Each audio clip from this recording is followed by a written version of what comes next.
Thian ropuinan kanun trouble cho lalpa aniti lakha karan lanang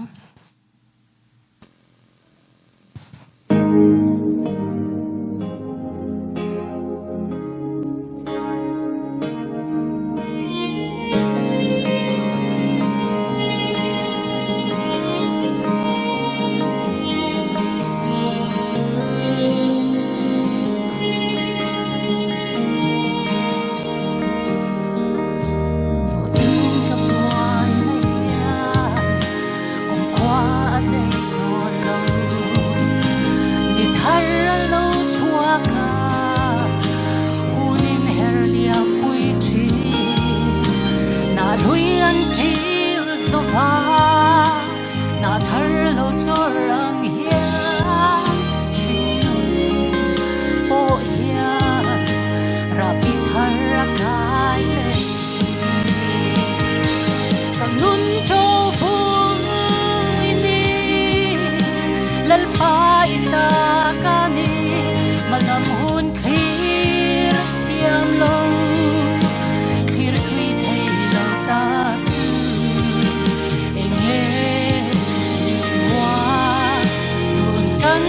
Pak silo katun hule mahun po lalpa nangin nelo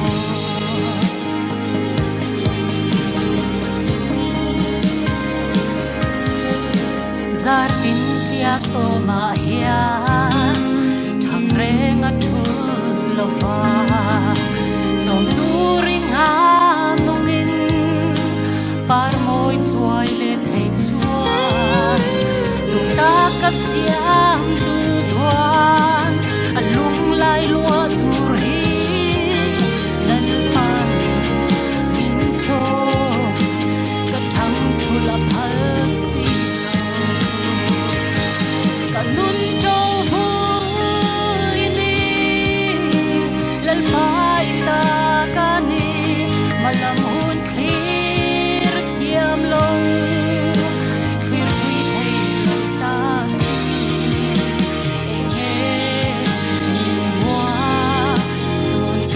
Pak silo katun hun le mahun po lalpa nangin nelo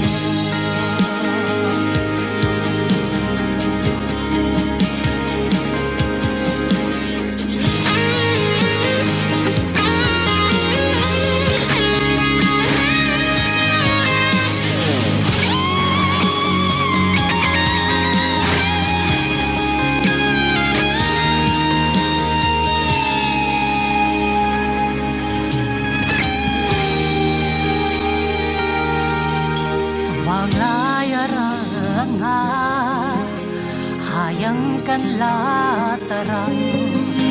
chakna at suay nga pham khwa kan nei hung